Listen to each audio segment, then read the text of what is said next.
Chatters, chatties, welcome home for a Great American Chat, a podcast where we chat about great American media. I'm Chad Maurice, and in the house today I have a very special guest, Father Randy Maddox, who is the host of the Great American Community Show Sunday Reflections. Father Randy, welcome. Thank you for being here.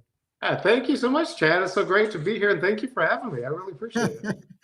You're welcome. So, we got July. How's your July going so far? It's been good. It's been good. I've been on vacation, so I'm just getting back from vacation actually, and but I had 3 weeks off. It was wonderful. Haven't done that in a long, long time, so Three I feel weeks. refreshed and Wow. ready to go. Wow. Have you been enjoying the Great American Christmas in July, the movies that the network has been showing? Oh, absolutely, absolutely. Yeah, I love it. I love Christmas movies anytime. So Christmas in July is great. It gets me excited about the fall, and when actual Christmas time comes and everything. So yeah, it's great. uh, uh, Now, tell people a little bit about yourself. Where are you located now? What church are you affiliated with? Yeah, I'm in the Archdiocese of Atlanta, so I live in the Atlanta area. It's actually a town called Monroe, which is about an hour east of Atlanta, between Atlanta and Athens. And so the parish is St. Anna's Catholic Church, and I'm the pastor there. And it's a nice little community, and I really enjoy it very much.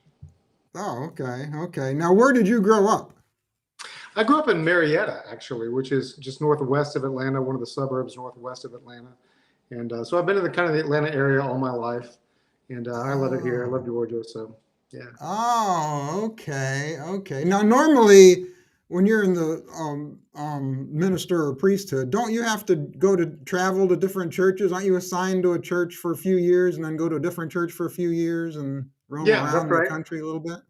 Well, depending on kind of if you're a religious order, you could go anywhere in the country. But I'm what they call a diocesan priest, so I work within the Archdiocese of Atlanta. That was my promise when I was ordained. So I'll always work for the Archbishop of Atlanta.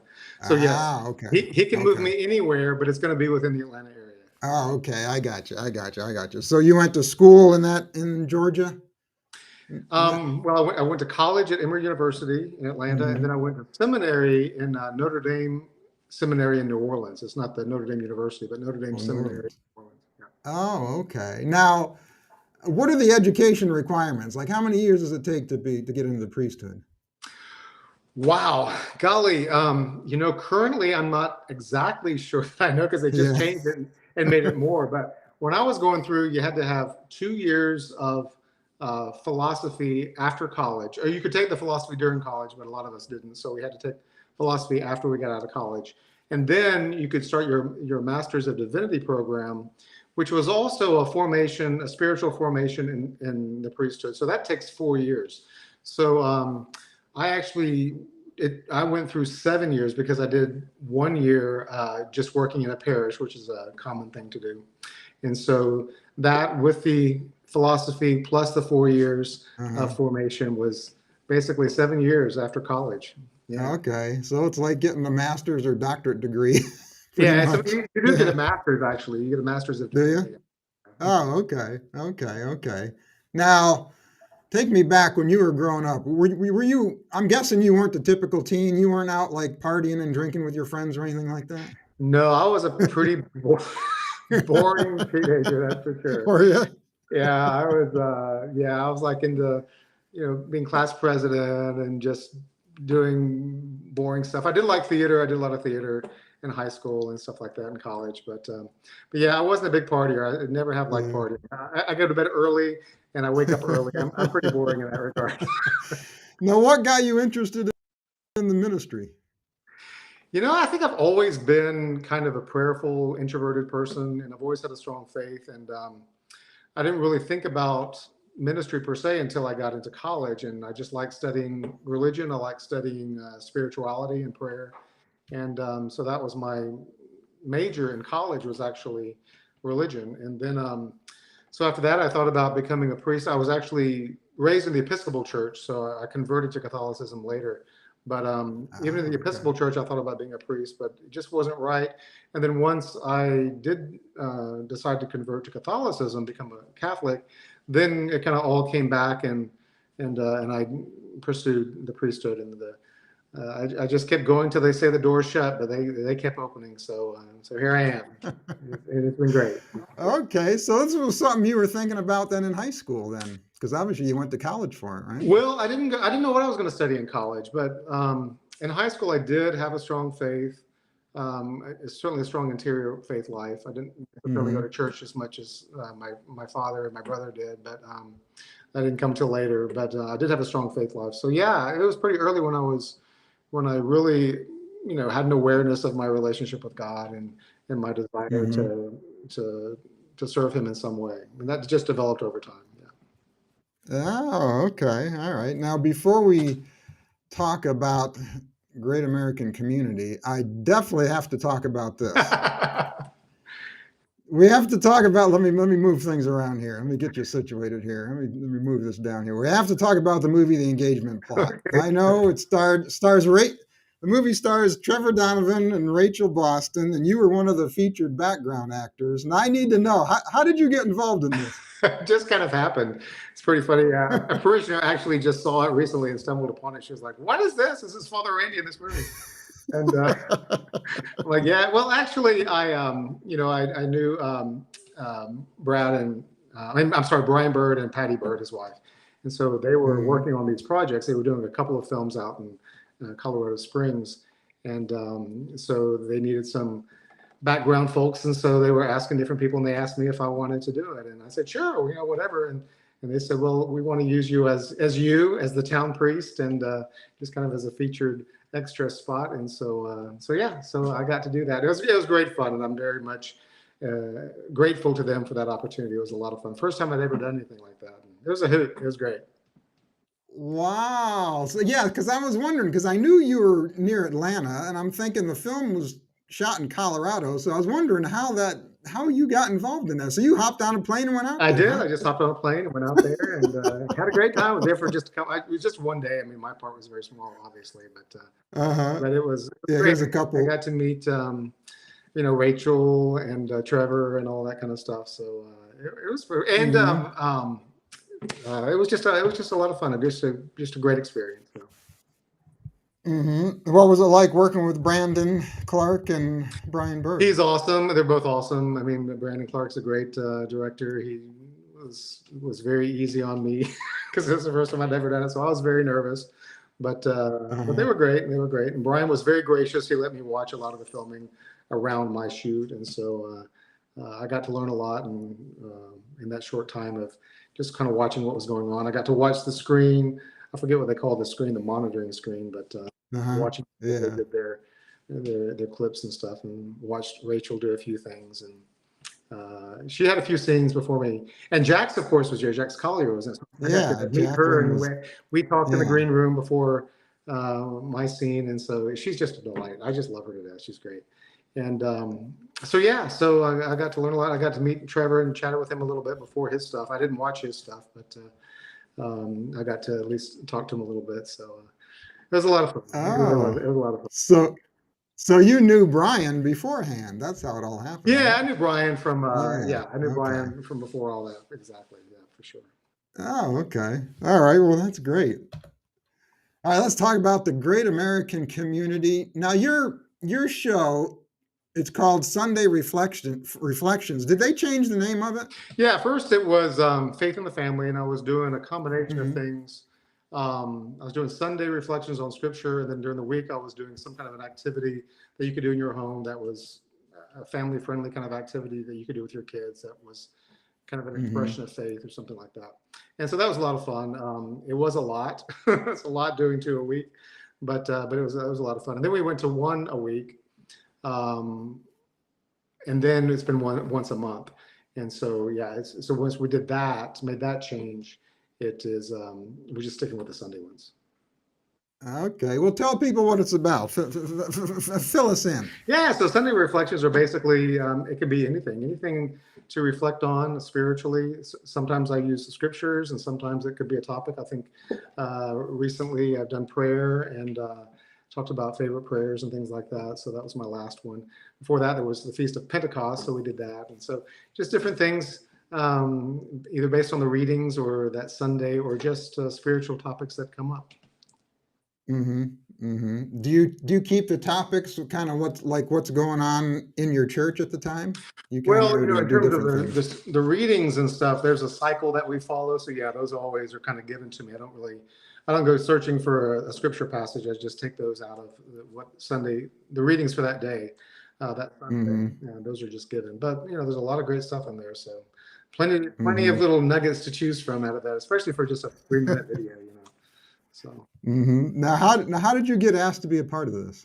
Well, when Bill Abbott started this Great American Media, I was very enthused and grateful for his endeavors with that and starting this. So I just emailed him and just told him thank you, and I support him in every way. And so he wrote back, and we just um, talked back and forth, and we became friends. And so then when this came up, he asked me if I wanted to be a part of it, and I said, sure, yeah, I'd love to.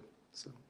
Oh, okay. So you didn't know Bill before he started this network? No, I had met him at a When Calls the Heart fan club convention, Mm-hmm. but that Oh, was it. I okay. spoke to him briefly, and that was years and years ago. I don't even think he remembers that, but but anyway, no. So pretty much just through this, yeah. Oh, okay. All right. Now tell me about how do you do this? Do you record yourself on your phone, these videos? No, I had some of them on my phone. I've used different things. I've used different cameras, and now I use a DSLR, for it, and so. I think there's pluses and minuses to different ones. Sometimes with my phone, it takes it a while for it to go up into the cloud and for me to be able to access it. And anyway, so I just use different ones. Yeah, but Yeah. it's all my Yeah. stuff. Now Yeah, it's just basic stuff. It's all basic stuff. do you memorize the script, or you have it like written in front of you? How do you do that? Golly, I've done all the above. I've memorized. I have had a little cheat sheet of just kind of hitting the high points, and I've just kind of talked and then edited it together. And unfortunately, I have to edit my own. I'm not very good at that, so some of the editing is not Now, great. But it's been so much fun. It really has. It's been a lot of fun to do. that was my next question. I was going to ask you if you do the editing, or if someone from the network does I the do. editing. I do the editing, and then I send it in, and then they have to fix it. And then they kind of, if they need to doctor it up, they can, or whatever. I don't think they do Yeah. anything. They have fixed a few things, I will say, but and they've been very great about that. But they have so many videos to work on. They can't do all the Hmm. editing. That would be impossible because Right. there's tons of videos that they're getting. Right. Yeah.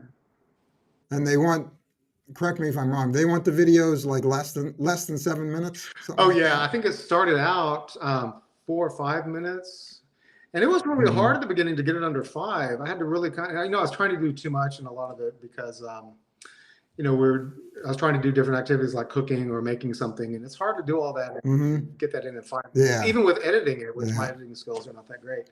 So kind of Hmm. rethought that, and then they were saying that basically the attention span is about 3 minutes. So they like us Oh. to stay to around 3 minutes. So in some ways that's been harder, but it's been Oh. easier too. I mean, once I kind of got my mind around that and just started thinking in smaller chunks, it was easier. But sometimes Uh-huh. it's hard to condense what you want to say into a short period of time. Yeah. Especially me, who likes to And, go on and go on. and how many takes does it usually take you to get these? Oh, let's not talk about that. I've got so many videos of just stuff. I mean, talk about the cutting room floor. I mean, my goodness, I pick little pieces out of this massive, like, sometimes it's like, I don't know, 10 takes or something. It's really bad. I Yeah. look pick Yeah. pieces out of it and get my 3 minutes, and then I'm good. Yeah, a piece of this take, a piece of that take, and Exactly. kind of put them all together. Exactly. Yeah. Yeah. I've learned a lot. Well, I'm glad.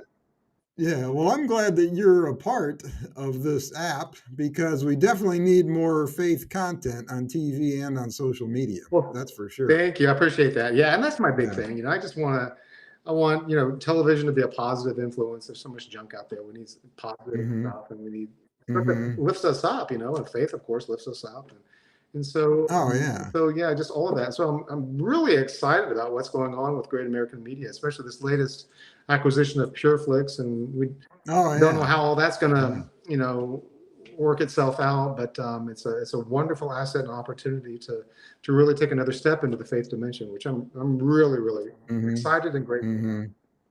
Yeah, and the way society's been going, like the last 20 years, Yeah, things that, I mean, the people want to ban the Pledge of Allegiance. They want to ban "In absolutely, God We Trust" on currency. I mean, absolutely. Bibles are being removed from schools and Right. hotels. That's I right. mean, it's Yeah, it ridiculous. is ridiculous and it's scary because Yeah, we need God. I mean, you know, yeah. we need His guidance. We need His truth and His love because we can't do it ourselves. You know, we need that. Hmm. And so, and there's a lot of freedom in when we do accept what He teaches us because He knows, He created us, so He knows how we're supposed to work, right? So yeah. Yeah. Let's talk about some specific videos. Okay. I got a kick out of these. I loved the Halloween video. You know, you carve a mean pumpkin. You That was carved Jesus's face in that pumpkin. That was awesome. that was the first time I'd ever done that, and I didn't know if it was going to work, and I was surprised that it did. You were surprised that it did. And then I was like, well, maybe I can make this better. Then I'm like, no, I better not touch it because I don't want to ruin it. I'm just going to let it be. Yeah, when you were doing that, when I've always used those patterns, I always tape the pattern onto the pumpkin, and I've always traced the pattern with a marker, Uh-huh. and then I've taken the pattern off, and then done it. But you didn't do that. You taped it on there, and then you took a knife and started pounding through the paper into the pumpkin, Yeah, right? well, you make your marks by putting a pin mark in there. So yeah, I had a knife, I had Yeah, a I little didn't. poker thing. I think I used for it, Yeah, and I poked yeah, little holes so that when I took the paper off, there was a whole bunch of dots. But then you have to play yeah, connect the dots.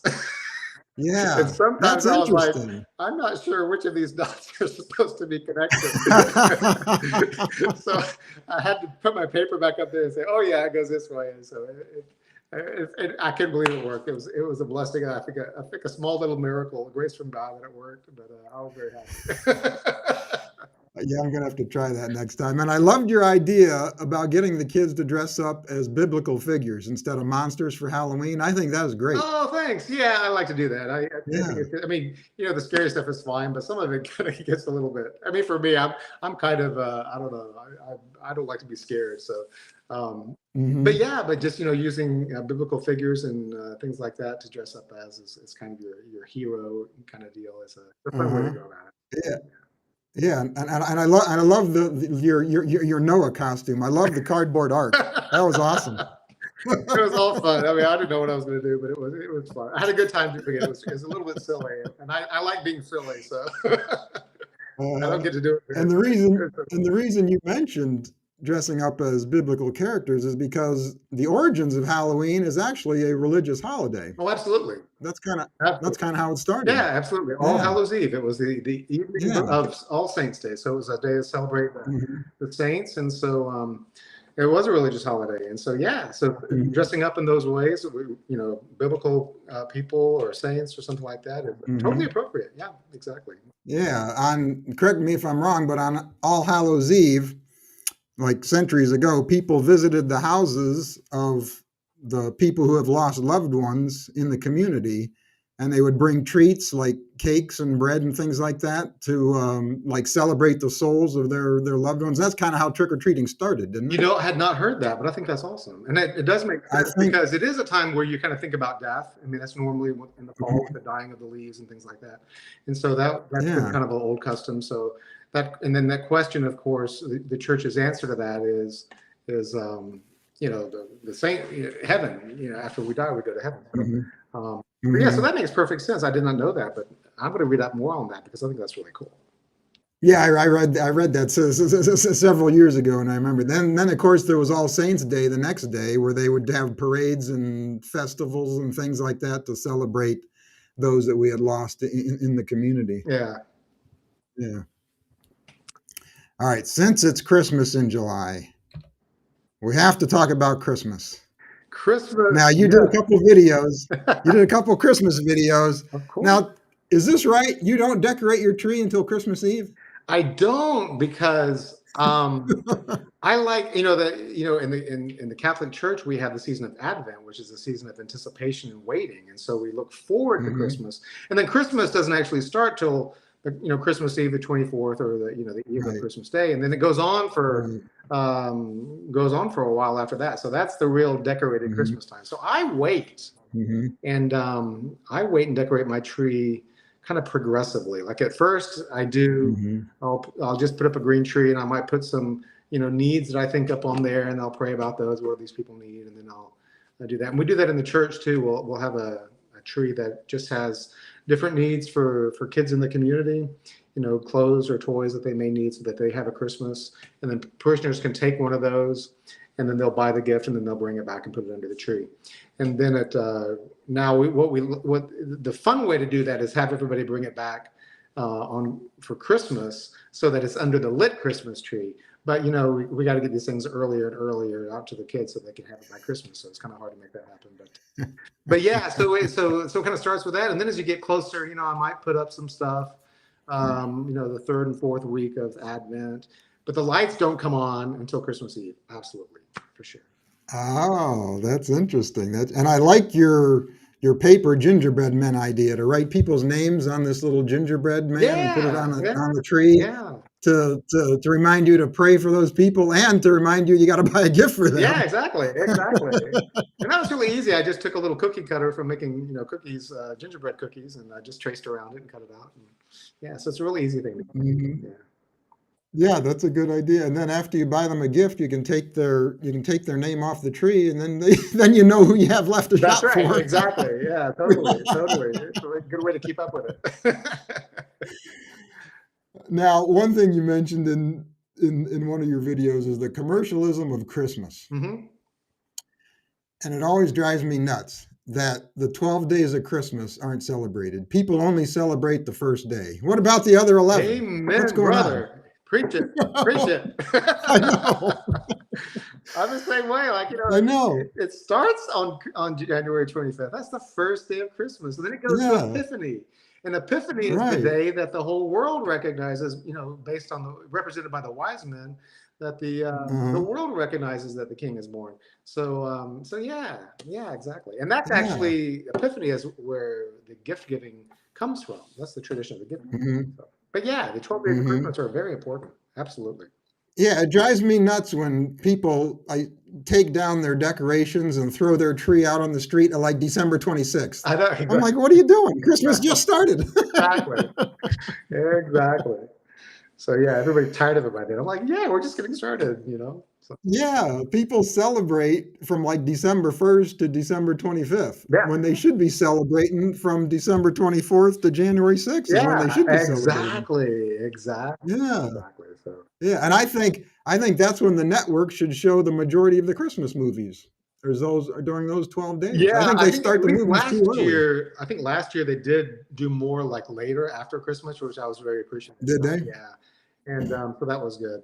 And I realized, I mean, the competing with the culture and at least get Christmas out there is good. So I love all that Yeah. Christmas movies before Christmas, but to me it's just pre-Christmas.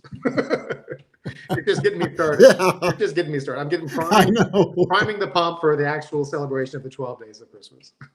I know. The other thing that drives me nuts is that people consider Santa Claus to be the center of the holiday. Oh yeah. And he shouldn't be the center of the holiday, Oh, you know? absolutely. Absolutely. Yeah, I mean that's true. It's way too much. We Yeah, got to get gifts rather than focusing on the gift, which is Jesus.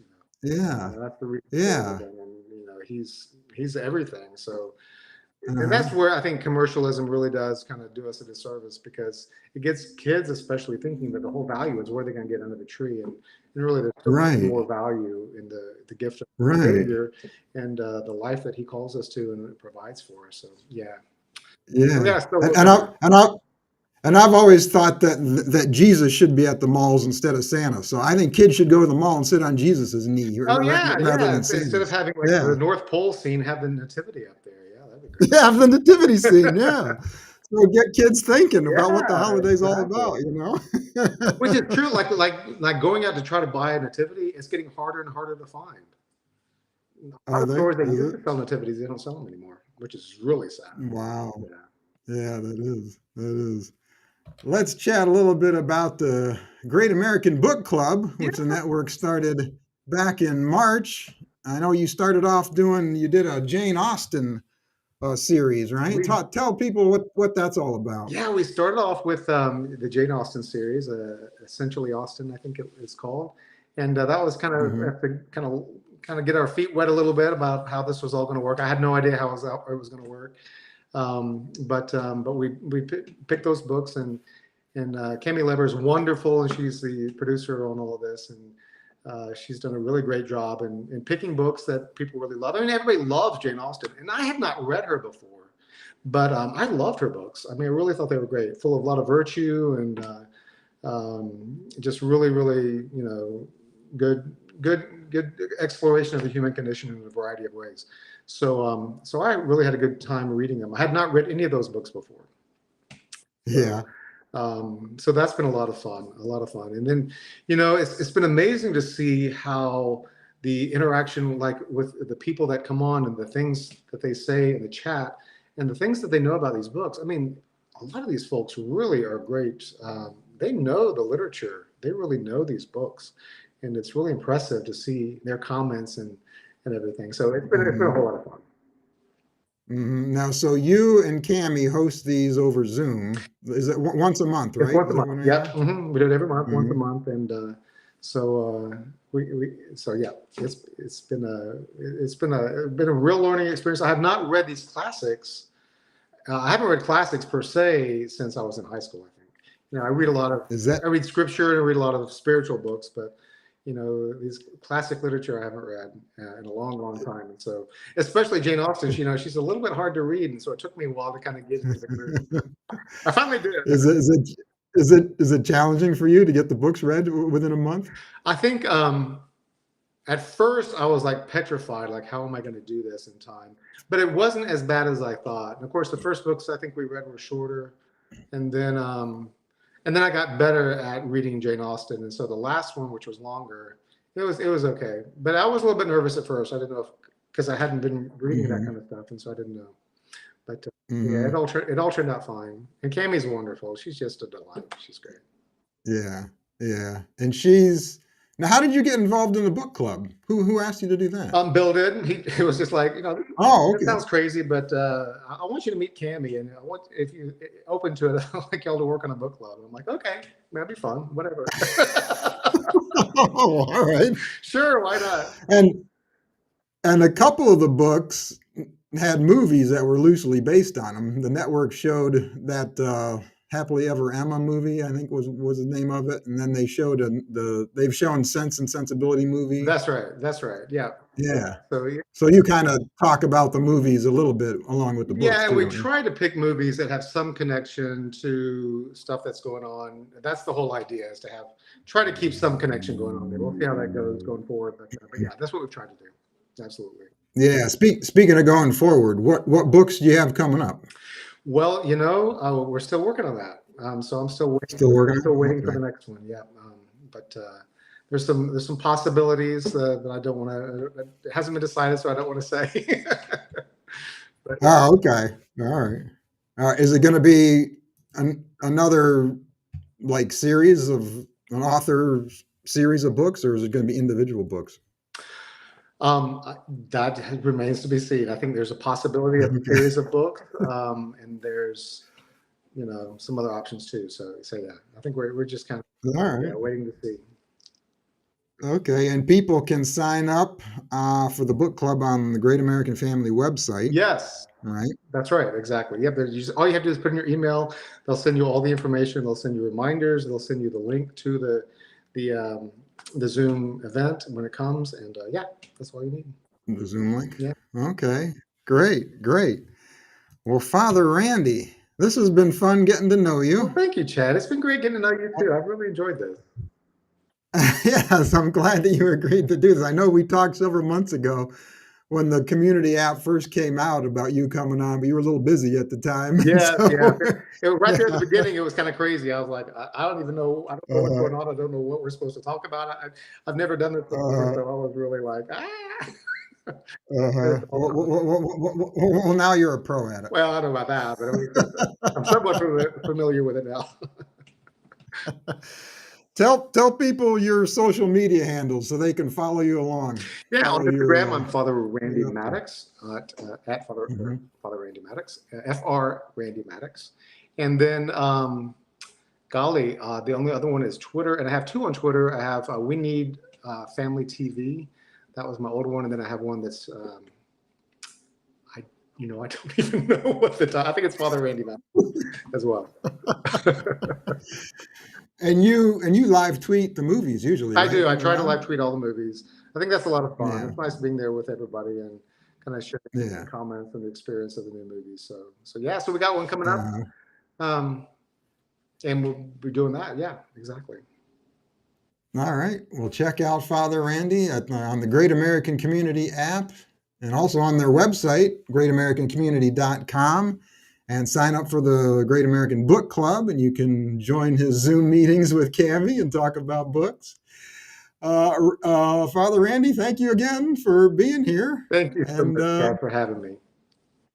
and thank you, chatters, for being here. And until next time, you keep the faith, keep smiling, keep your friends close, and keep your great American family closer.